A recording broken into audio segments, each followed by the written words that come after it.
consegue lembrar o que conhecimentos neurocientíficos tu usou para sair da bad? Tipo, Opa! Bom, vamos lá. Primeiro a gente tem que entender a questão que é assim, você precisa saber o que está acontecendo dentro de você para você resolver. Essa é a primeira coisa. Porque o problema das pessoas é que elas vivem brigando com as próprias emoções e elas não sabem o que está acontecendo dentro delas. E o primeiro ponto que você precisa é clareza, é autoconhecimento. Porque não existe mudança, transformação, se você não possui autoconhecimento. Né? Eu tenho um curso que é o projeto que chama Projeto Autoconhecimento e Transformação. Porque não tem um sem o outro. Essa é que é a grande questão, pelo menos de maneira duradoura. Tá? O autoconhecimento ele é a base para você conseguir mudar. Então vamos lá, você está apaixonado. O que acontece com você quando você está apaixonado? A paixão ela vai causar uma série de alterações fisiológicas no seu corpo que já são documentadas pela ciência. Então, por exemplo, quando você fica apaixonado, ocorre uma inibição de alguns circuitos cerebrais que nós chamamos de circuitos pré-frontais, que ficam aqui atrás da testa. Sabe outra coisa que inibe pré-frontal? Bebida alcoólica. Então, ficar apaixonado é meio como ficar bêbado. Né? Porque você fica, eu brinco, né? A paixão, eu brinco, e foi isso que acabou viralizando, né? A paixão é um estado de demência temporária com duração média de 12 a 24 meses. Aí viralizou essa frase, né? Mas o que eu quero dizer com essa frase é o quê? Aí põe na thumb do corte, né? A paixão é demência. Dá bom, dá bom.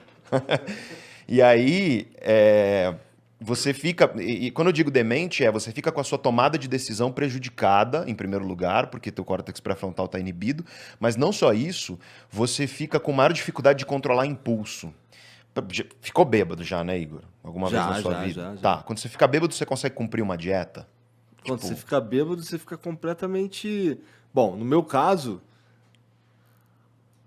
eu fico meio chatão, eu acho. Chatão? Talvez seja porque você tem um chato no seu âmago aí que vem à tona. É possível. E o seu córtex pré-frontal controla esse chato. Tá controlando o chato agora. Pode ser? Pode ser. Mas é legal perceber o quê? Que quando a gente bebe, a gente fica mais impulsivo. Mais emotivo, sabe? O bêbado, que, você é meu melhor amigo. Porra, sabe que eu te considero pra caralho. Considero pra Acontece muito. Por quê? Porque você inibe o córtex pré-frontal, e o córtex pré-frontal, uma das funções múltiplas, tá? É um dos circuitos cerebrais mais complexos que existem. Não é pra você falar... Uma das conversas mais bonitas que eu já vi na minha vida foi entre duas pessoas bêbadas. Como é que foi? Especificamente Monark e Jean. Olha só. Cara, foi uma conversa muito bonita. Poético, Fernando Pessoa. Eu tava de espectador, foi lá no segundo estúdio do Flow. Eu tava sentado aqui assim e eles discutindo assim, falando, um abrindo o coração pro outro, assim. E eu, caralho, o que tá acontecendo? Tá vendo? Por quê? Porque você inibiu com o álcool um circuito cerebral que te ajuda a controlar teus impulsos, sabe? A olhar para uma sobremesa e falar, não vou comer. Né? A olhar para o celular e falar, não vou mandar mensagem para minha ex, né? Esse tipo de coisa. Só que quando você tá bêbado, o que acontece é justamente isso. Você tem essa inibição, emoções vêm mais livremente à flor da pele e você tem menos capacidade de controlar seus desejos e impulsos. É por isso que bêbado briga, por exemplo. É por isso que bêbado chora, abraça e tudo mais. Manda mensagem para ex no WhatsApp, se arrepende. Né? É por isso que a pessoa, quando fica bêbada, tatua alguma coisa e aí depois... Por isso que tatuador, inclusive, não aceita muitas vezes o cara tá bêbado, porque aí o cara se arrepende, dá problema pro tatuador. Só que na paixão acontece isso também, é como ficar bêbado, cara. Você fica... Já percebeu que você olha pra pessoa e parece que ela é perfeita? É aquela coisa maravilhosa, você olha, não tem defeito, assim. Então a paixão ela é um estado de demência temporária, com duração média de 12 a 24 meses. E por que média? Porque você tem menos e mais, é uma média, e média nem sempre é uma boa medida para você. Tem muita gente que pergunta, quanto tempo mais eu vou ficar com isso? Não sei, cara, cada indivíduo é um indivíduo, eu sei qual é a média. Mas o ponto é que, além disso, a paixão ela traz um estado de obsessão e compulsão. Né? Quando você está apaixonado, ocorre uma redução da disponibilidade de um neurotransmissor chamado serotonina em alguns circuitos cerebrais. E a serotonina está muito associada a isso, a obsessão e compulsão. E aí, quando você está longe da pessoa, você fica ansioso. Por quê? Porque você quer estar perto dela. Mas aí, quando você está perto dela, você fica ansioso porque você quer estar bem para ela. E quando você está longe da pessoa, você fica com ideias invasivas. Cara, definição de obsessão, ideia invasiva. Você está no trânsito, no chuveiro, você está trabalhando, aí você fica pensando na pessoa, cara. Você Cara, isso é a obsessão, é o que nós definimos como obsessão. E compulsão. E o que é a compulsão? Você tá com a pessoa, você não quer parar de estar com ela. Não tem um momento que você fala, não, chega, vamos dar uma pausa, a gente volta daqui a uma semana. Tipo, você quer o tempo inteiro. E aí, nesse conjunto todo, o que acontece com você? Você tá com a tua tomada de decisão prejudicada, você tá obsessivo, você tá compulsivo em relação à pessoa, você não tá enxergando defeito nela, você acha realmente que a pessoa ela é uma espécie parece que é um pedaço seu, né? Então, quando você perde, dói. E aí vem a coisa que é necessária de se entender. Então, quando você tá apaixonado, você tá meio bêbado. E a tua tomada de decisão, ela tá prejudicada. E, portanto, o que você aprende aqui? Não toma decisão grande e importante quando você tá apaixonado. Né? Você tem que saber disso. Sabe? Tipo, tatuar o nome da namorada na nádega esquerda. Aí o cara vai se arrepender. Né? Não casa quando você está apaixonado, porque casamento é uma coisa que é a construção de uma família que pensa no longo prazo, essa paixão vai acabar. Se a tua relação sobreviver ao fim da paixão, aí você pode começar a cogitar construir uma família com a pessoa.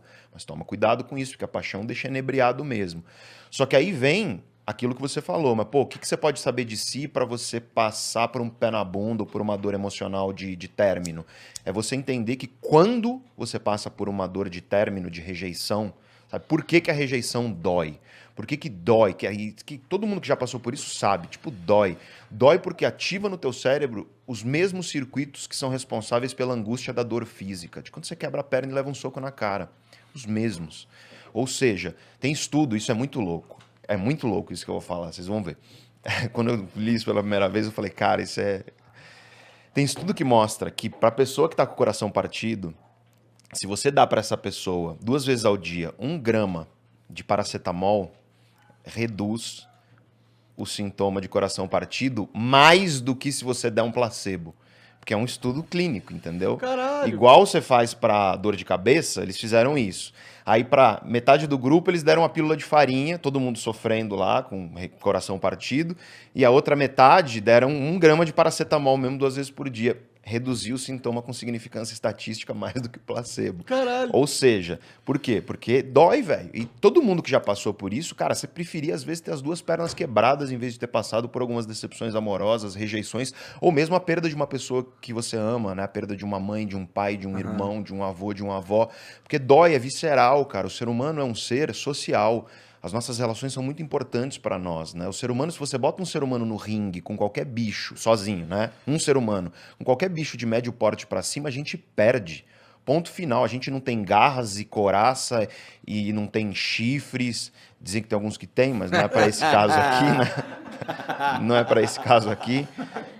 Você... Esse pé na bunda que tomou no Tchequipô com uns, não cara? tinha. Pior que não, cara. Eu acho que se tivesse, seria mais fácil de superar, porque aí vira uma parada de, pô, não presta pra mim mesmo, é mais fácil. Tanto que não foi, ficou uma coisa de, putz, perdi a oportunidade de não sei o que e tal. E aí a paixão faz isso, né? Mas quando você entende que é um estado que tá doendo realmente dentro de você, eu dou uma dica pras pessoas que as pessoas não acreditam, mas tenta. Você tá sofrendo aí. Cara, quando você, na hora que você pensar na pessoa, desce e faz 20 flexões. Porque o que você vai fazer? Você vai fazer o teu corpo liberar endorfina. E o que é endorfina? Ela é uma morfina produzida pelo próprio corpo, entre aspas. O que faz? Reduz dor. Entendi. Vai melhorar o sintoma. Mas pode ser umas 4? Depende do seu preparo físico, né? Faz polichinelo, anda rápido na quadra, né? Dá uma volta na quadra andando rápido. Enfim, alguma coisa para você se mexer, para ativar a tua musculatura, porque vai fazer com que você libere endorfinas depois do exercício. Se puder ir para academia, fazer um exercício mais intenso mesmo, correr para quem gosta de correr e tudo mais, nadar, bicicleta, tênis, não importa.